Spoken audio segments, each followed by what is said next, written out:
Hey again, everybody. So now I want to talk to you all about the human energy body. Okay, I want to explain how it works, the different aspects of it, and I'll also go to explain a bit about the chakras, all the wheels, etc. Okay, so basically, the human energy body is like a massive battery, right?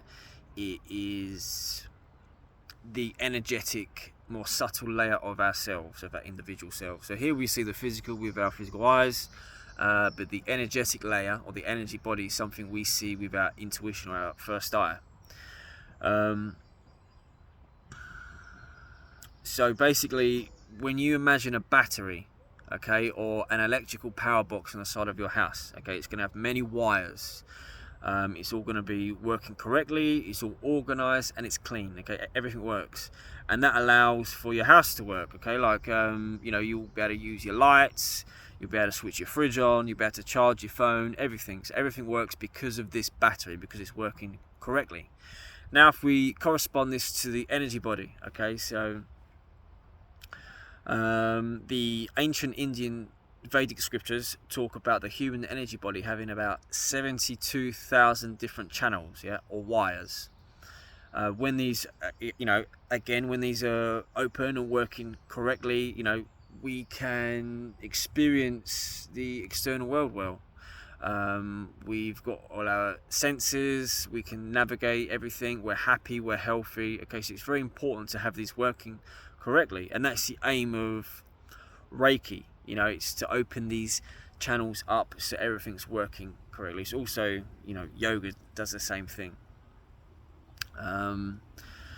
So the chakras, I'll explain a bit. So, just in front of the spine, and on the energy level, there's a tube. You just imagine a tube where these junctions sit.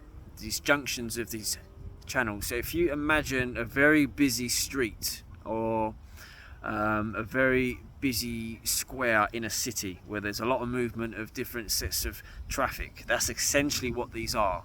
Okay, so they're very important parts of the energy body, and again, they're just in front of the spine. They go up and down. So I'll explain from the bottom up. So we have the root, which is just in front, the bottom of the spine, just in front of the reproductive organs as well. That corresponds to the aspect of survival of life. Okay, so food, and just imagine back to when we were cavemen and we were hunting food or we were eating leaves or whatever. It's the sense of smell as well. It corresponds to the sense of smell. Then when we move up to the sacral, which is just above there, it's not much of a difference in direction. It is corresponding to the sense of taste. So it's very much, beginning to ask, who am I? And with healing, it very much obviously corresponds to social aspects of ourselves, or the lower social aspects of ourselves. It corresponds to the sense of taste. It's very sensual, okay?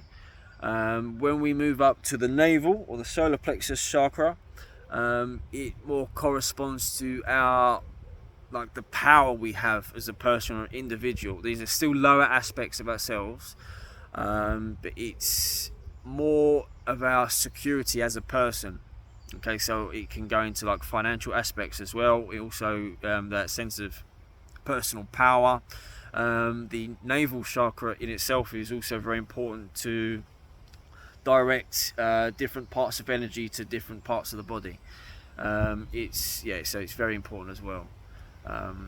So when we go to the heart, which is the next one here, here we call it the bridge chakra, because we're starting to go from the three lower chakras into the higher chakras. Okay, so it becomes more spiritual, it's emotional, there's more of a sense of feeling.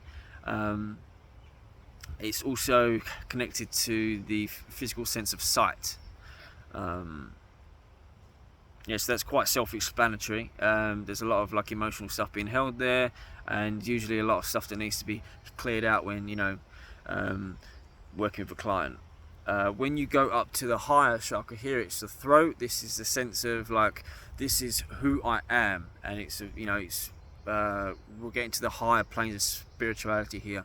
It's communication. It really is your higher sense of self in the world, and it's also what you're doing in life. So if your throat chakra is quite blocked or cut off, it's not working very well, then you need to look at what it is you want to do in life and what it is you're actually doing. Or if maybe it's like, just for example, if someone's very much saying, oh, you should do this, you should do that, you should be a very nice person, this, that and the other, but they're not living that themselves, then the throat chakra is obviously not working.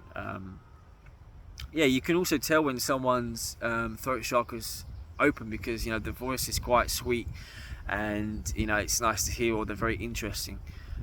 So that's when someone's throat chakra is very much refined. Then we go into the first eye. So at this point, either side of the central channel, which I explained before, where the chakras sit, just in front of the spine, we've got masculine and feminine channels as well, which are also very important, and they interlink through the central channel. But the first eye here, just in between the eyebrows and slightly above, this is where they come into union here into the central channel, and then from there it sits there, and it also moves upwards a little bit as well into the crown. So your first eye is essentially the part of the brain that receives messages, which are known as intuition from the soul, okay, which sits in the heart. When your first eye is open, you don't really need to know what's happening on the physical, because on the spiritual, on the energetic, what's happening. So the physical actually comes as a secondary to the spiritual. So all interesting stuff. Now when people come to me as new clients, some of them do take a lot of interest in the first eye. Obviously it's very interesting. It's a very high spiritual aspect of ourselves, and it's a very powerful tool. Now there's two ways of healing, really. There's the most common, which is basically from the bottom up. Now, from these dimensions of life I was explaining, from the root up to the first eye, it's the most common, and for most it's going to sound like the most practical. Because if you imagine building a house, okay, you're going to need stable foundations, like a nice stable concrete slab. Okay, so that's your root. And then we can look at the sacral, that's going to be the walls, and maybe the ceiling, and then the navel can be seen as the power. Okay, so it's like the electric or the water or the gas, etc, etc, on. And then when all the chakras are open and working, the senses are working, and when the senses are working, the first eye is activated, okay, or it's empowered, let's say. But there's also a reverse way to do it. You can also just purely, this is for more like yogis or someone who's just going to spend a lot of time in solitude, in meditation. These people can just focus on the first eye, because when the first eye is completely open, everything else opens automatically, which is beautiful in itself. It sounds amazing. It's just very challenging for people to do, especially with the lives we live today. They're so busy and distracting. I hope that helps explain some things. If you have any questions, or if maybe there's something that you still want some answers to, let me know. As I said above, I've got all my social media links, my Instagram. You can message me here on Reddit also. I've got Telegram, WhatsApp. I'll always get back to you as soon as I can. Okay? Have a great day, everybody, and I look forward to hearing from you soon. Bye bye.